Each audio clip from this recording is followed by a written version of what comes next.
Hello welcome back to guys. कैसे आप सभी? आई होप आप सभी बहुत अच्छे होंगे। तो जैसा मैंने आप लोगों से प्रॉमिस करा था कि मैं आप लोगों को 72 से भी ज्यादा कैंडलस्टिक बेसिक से बताने वाला हूं और एक एक कैंडलस्टिक की साइकोलॉजी समझेंगे, रिस्क टू रिवॉर्ड समझेंगे, कहां पे स्टॉप लॉस लगाना है, कितना टारगेट बुक करना है।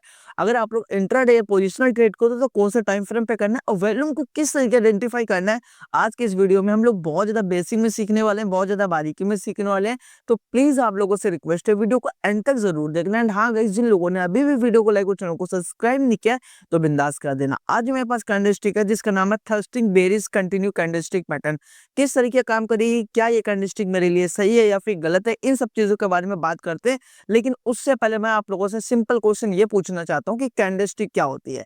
जिन लोगों को पता है बहुत अच्छी बात है, लेकिन जिन लोगों को नहीं पता आप लोग मोटा मोटा ये समझ लेना कि कैंडलस्टिक एक तरीके से मार्केट की भाषा होती है जो हम लोगों को समझने में हेल्प करती है कि मार्केट का मूड कैसा है, यहाँ से बाइंग आ सकती है या सेलिंग आ सकती है या फिर मार्केट अभी एक ही रेंज में फंसी रहेगी। हम लोगों को कहीं ना कहीं कैंडल्स बताती हैं। आप लोगों ने देखा होगा कि कई सारी कैंडल्स मतलब एक तरीके से एक दो तीन चार एक तरीके से बहुत सारी समूह बन जाता है, तो वहां पे कहीं ना कहीं वो पैटर्न भी बनाती है। आप लोगों ने देखा होगा M pattern, W pattern, double top, triple top, ascending, descending, तो कहीं ना कहीं वो कैंडल से ही मिलके बनती है और इसको हम लोग कहीं पर भी यूज कर सकते हैं, अपने फॉरेक्स, क्रिप्टो, इंडियन मार्केट, कहीं पर भी। तो समझते हैं threshing berries continue candlestick pattern किस तरीके काम करती है। दरअसल मैंने आप लोगों को स्टार्टिंग का जो वीडियोस था उसमें मैंने आप लोगों को बताया था कि इसका ओपनिंग प्राइस ग्रीन कैंडल का ये होता है, क्लोजिंग प्राइस ये होता है, हाई ये होता है एंड लो इसका ये होता है। ये बहुत ज्यादा बेसिक की बात हो गया। एंड रेड कैंडल के बारे में बात करें तो ये इसका ओपनिंग प्राइस होता है और ये इसका लो होता है, ये इसका क्लोजिंग प्राइस होता है, ये इसका हाई होता है। तो आप लोग ये देख सकते हैं कि ग्रीन कैंडल रेड कैंडल के जस्ट अपोजिट होती है या फिर रेड कैंडल ग्रीन कैंडल के जस्ट अपोजिट होती है। आप लोग ऐसा समझ लेना। ये बहुत ज्यादा बेसिक की बात हो गई। अब हम लोग समझते हैं कि ये कैंडलस्टिक किस तरीके काम करेगी। सबसे पहली बात, ये दो कैंडलस्टिक से मिलकर बनी होगी और कहाँ पे हम लोगों को देखने के लिए मिलेगी, ये कंटिन्यू। जब बात हो रही कंटिन्यूस चीज के बारे में तो वहां पे अगर बेरिस की बात हो रही तो मतलब मार्केट यहाँ से गिर रही, गिरते हुए भी ये हम लोगों को जब ये कैंडलस्टिक फॉर्मेशन होगा इस पूरी कैंडलस्टिक का, तो हम लोग को ये सिग्नल मिलेगा कि ये ट्रेंड अभी और कंटिन्यू रहेगा। तो अब हम लोग कुछ एग्जांपल के थ्रू से देखते हैं ताकि आप लोगों को चीजें बिल्कुल क्लियर हो जाए। तो सबसे पहली बात, जब हम लोगों का ये ओपनिंग प्राइस, ये क्लोजिंग प्राइस, जैसी दूसरी वाली कैंडल जो होगी वो गैप डाउन खुलेगी, मतलब यहाँ पे ओपन होगी और यहाँ पे कहीं पे क्लोज होगी। अगर क्लोज होगी तो यहाँ पे हमारी जो क्लोजिंग प्राइस है रेड कैंडल का, जिसको हम लोग बेरिस कैंडल बोलते हैं, इसको हम लोग बुलिश कैंडल बोलते हैं, ठीक है।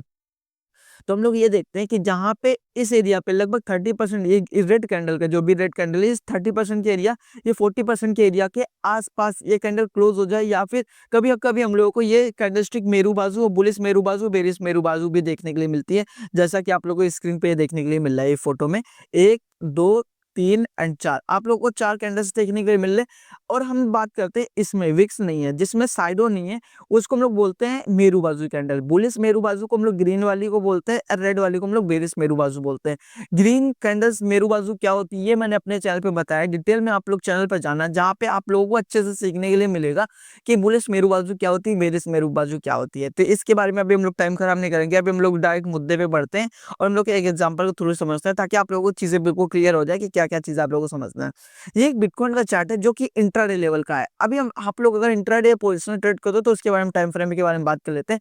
इंट्राडे ट्रेड करते होगे तो 5 मिनट, 15 मिनट और 1 आवर आप लोग रख सकते हैं। पोजिशनल ट्रेड अगर करते होगे तो वहां पे 1 डे और 1 वीक का आप लोग चार्ट रखना, ताकि अगर आप लोग पोजिशनल ट्रेड करोगे तो वहां पे एक्यूरेसी ज्यादा मिल जाएगी, आप लोगों की जो एक तरीके प्रोबेबिलिटीज ज्यादा हो जाएंगी, क्योंकि वहां पे स्टॉप लॉस बहुत ज्यादा छोटा होगा और जहाँ पे आप लोगों को टारगेट काफी ज्यादा बड़े मिलेंगे, ठीक है। तो अभी हम लोग ये समझते हैं कि इस कैंडलस्टिक की साइकोलॉजी क्या है और ये किस तरीके काम करती है। सबसे पहली बात, इसके टेक्निकल्स के बारे में बात करेंगे, फिर इसके और लॉजिक के बारे में बात करेंगे। टेक्निकल्स के बारे में अगर हम लोग बात करें तो यहाँ पर से इस एरिया पर से हम लोगों को ये देखने को मिलता है, ये सपोर्ट, ये रेजिस्टेंस जोन है, ये सपोर्ट जोन है।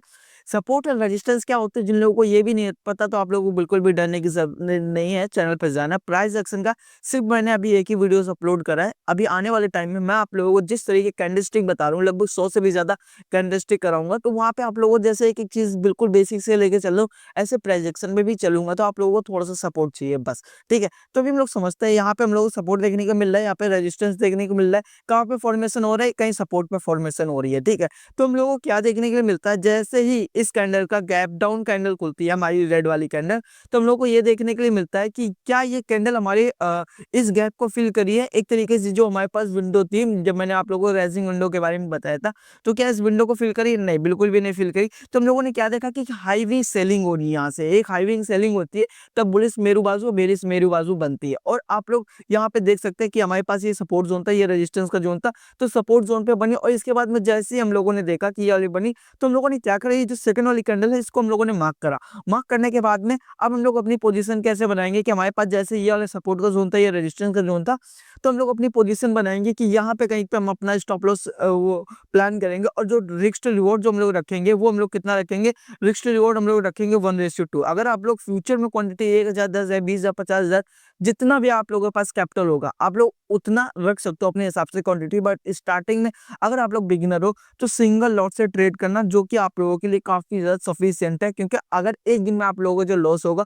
वो मुश्किल से 600 का होगा, सॉरी 300 का होगा। अगर आप लोगों को 3 ट्रेड लगातार बैक टू बैक लॉस होता है, और जहाँ पे आप लोगों को 20 से 22 दिन, मतलब 1 महीने आप लोग टोटल अच्छे से मैनेज कर सकते हो 10,000 के कैपिटल को। अगर आप लोगों के पास यहीं पे 10%, मतलब 1,000 का लॉस करोगे, तो मुश्किल से 2 से 3-4 दिन में पूरी तरीके से कैपिटल वाइप आउट कर दोगे। ये मेरा आपसे प्रॉमिस है। इस वजह से मैं आप लोगों को बिल्कुल भी ये रिकमेंड नहीं करता कि भाई एफएनओ के अंदर आओ, यहाँ पे फ्यूचर एंड ऑप्शन करो, बिल्कुल भी नहीं। इक्विटी पे जाओ, जहाँ पे ज़्यादा लिक्विडिटी हो, जहाँ पे ज़्यादा एक तरीके से वैल्यूम जनरेट हो रहे हो। आईसीआईसीआई बैंक है, एचडीएफसी, रिलायंस, टाटा, कोई भी शेयर उठा लो, जहाँ पे आप लोग 6 महीने प्रैक्टिस करो, सपोर्ट एंड रेजिस्टेंस ड्रॉ करना सीखो, चीज़ों को सीखो। पैसे कमाने बिल्कुल भी मत सोचो, क्योंकि इंस्टाग्राम पे अभी क्या चल रहा है आप लोगों को बिल्कुल भी बताने की जरूरत नहीं है। ठीक है, ये सब चीज़ साइड की हो गया। अब हम लोग देखते हैं कि यहाँ पे हाईवी सेलिंग हुई है। हाईवी सेलिंग के बाद में हम लोग यहाँ पे और इस एरिया पे और इस एरिया पे जैसे इसका ब्रेकआउट आया, तो हम लोग इसके जस्ट ऊपर का प्लान करा और 1:2 का हम लोगों ने रिस्क टू रिवॉर्ड रखा। ठीक है, अभी हम लोगों ने ये देखा कि यहाँ पर से एक एक बढ़ते हुए क्रम में वैल्यू हम लोगों को देखने के मिल रहा है, जो कि काफी ज्यादा सही भी हो, और हम लोग को एक्यूरेसी भी मिल रही है। ठीक है, तो अभी आप लोग ये सोचते हो वो इसमें ग्रीन कैंडल, इसमें भी आप लोग देख सकते हैं एक ट्रेंड, एक तरीके से पूरा वही चल रहा है, पुल बैक इसके बाद में फिर से। तो आप लोग ये देख सकते हैं कि वैल्यू हम लोग को बढ़ते हुए क्रम में देखने को मिल रहा है। आई होप आप लोगों को चीजें समझ में आ रही होंगी। अब हम लोग बात करते हैं मेन गलती के बारे में, कि आप लोगों को क्या मिस्टेक नहीं करनी है। मिस्टेक आप लोगों को ये नहीं करनी है कि अगर मैंने आप लोगों से बोला कि इस एरिया पे इसको सेल कर दो, या फिर इसको थोड़ा सा बाय कर लो, नहीं, बिल्कुल भी नहीं। आप लोगों का खुद को ओपिनियन होना चाहिए, क्योंकि यहाँ पे आप लोगों के पास बहुत सारे रीजन होना चाहिए कि यहाँ पे एक रेजिस्टेंस का काम कर रही है, सपोर्ट का काम कर रही है। आप लोग अगर कोई भी इंडिकेटर यूज करते होगे, या फिर कुछ भी अगर आप लोग कोई भी स्ट्रैटेजी यूज करते होगे, तो उसके लिए करना। लेकिन एक सिंगल कैंडलस्टिक पर ट्रेड करना बहुत ही ज्यादा रिस्की हो जाता है।